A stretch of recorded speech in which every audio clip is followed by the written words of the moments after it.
and after. I was asked a question by a dear friend of mine to talk about my life before cancer and then after I found out I had cancer. So, some of it is very obvious. I'm sitting in a hospital bed in my living room. It is, 10 minutes to 11 on a Friday. Haven't shaven today, uh, and it really doesn't matter, I guess.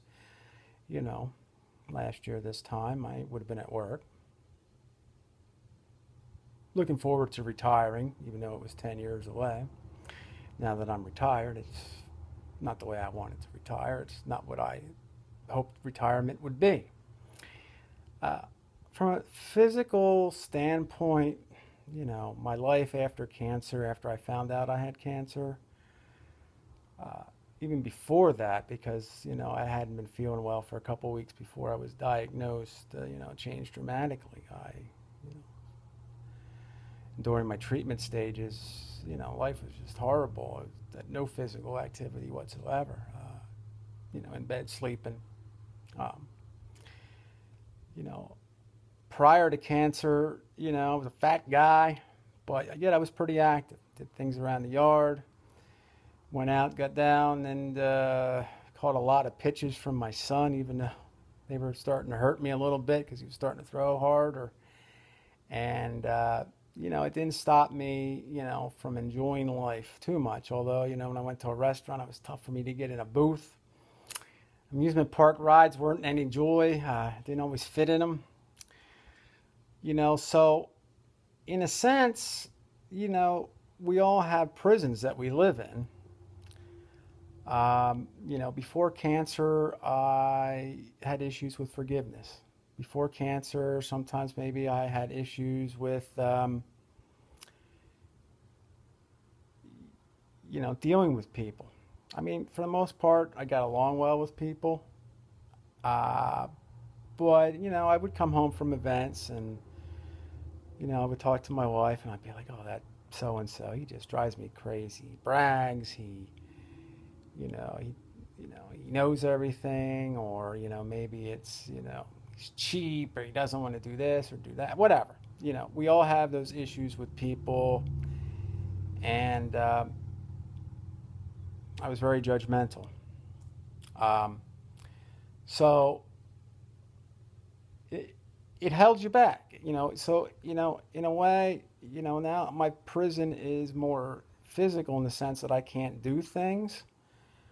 Um, and although I must say, at least I'm at home. I'm in like a low security, some of those prisons, they call them like glorified country clubs, I guess, so to speak. That's what I have. I'm well taken care of. My wife, is spectacular, and son, they do everything around the house. I have friends that come over and have helped us. And so from that standpoint, my yard looks pretty good. I feel guilty sometimes that I'm not able to be out there cutting the grass and putting the mulch down, but sometimes you got to learn to take help when it's offered. So from that standpoint, my life, changed a lot, pre and post cancer. From a mental standpoint and a spiritual standpoint, uh, the mental side,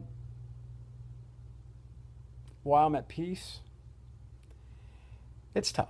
It's tough, and it's all related. Everything, and I always said this in a lot of my videos. It's all related because, you know, mentally it's tough to watch people come and do things around your house. Mentally, it's tough having people wait on you.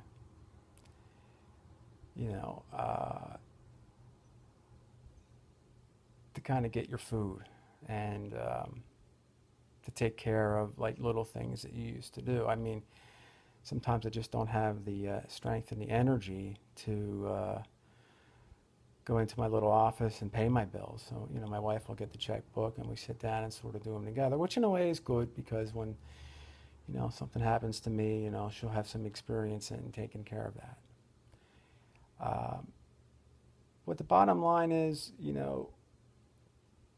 prior to cancer, I was enjoying life, but at the same time, I was stuck in a prison there, you know.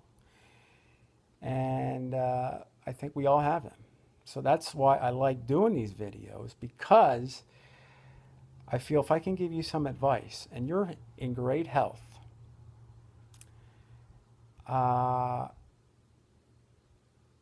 you have an opportunity to have it all. And I think I finally discovered the answer to really what I have been trying to say in my videos. As I've talked to, you know, I've been looking at the Bible, and I also talked about having God talk to me. And this was bothering me because, you know, I was listening, but I wasn't hearing anything. So I did some research and basically found out that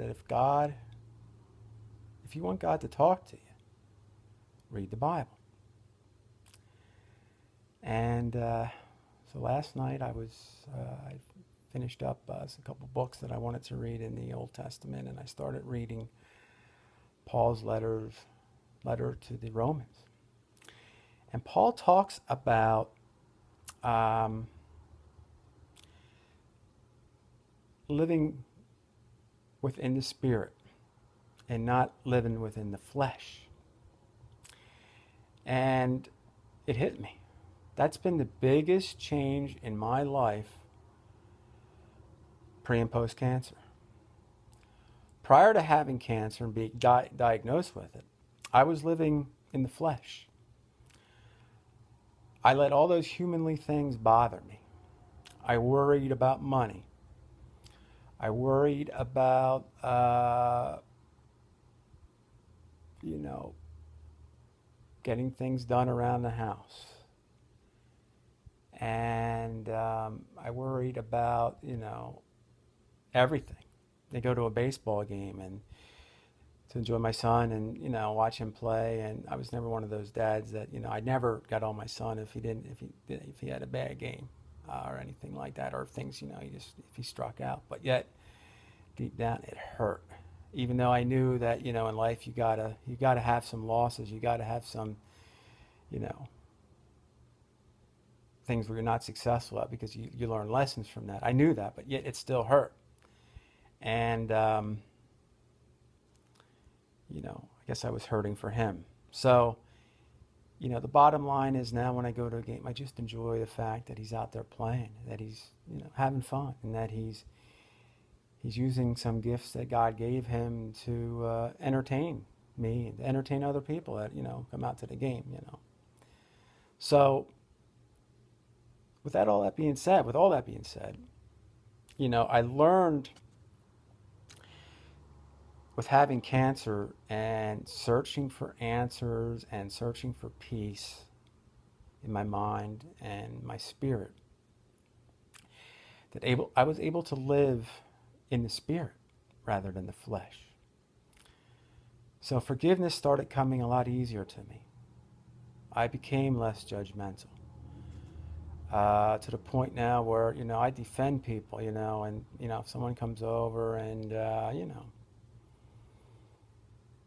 we're discussing something, you know, I'm like, you know, you know, who am I to judge, I'll say, or, you know, let everybody, you know, everybody's different, but we all have something to offer. So I learned that, you know, it is important to,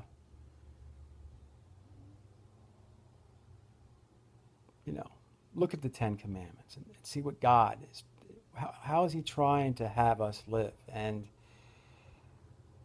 by living in the Spirit,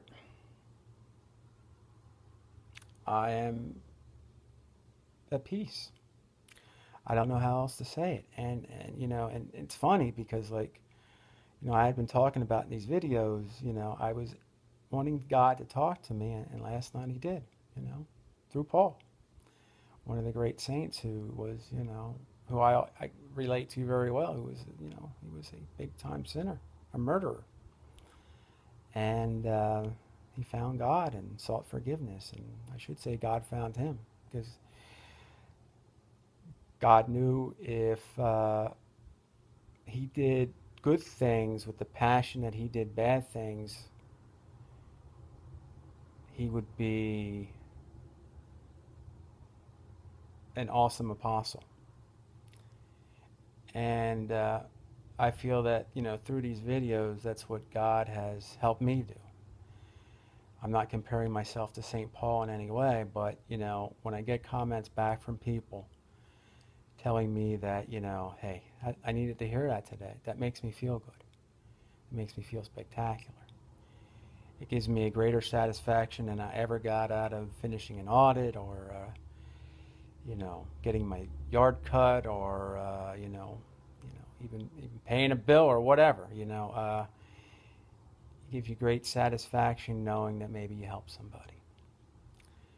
So,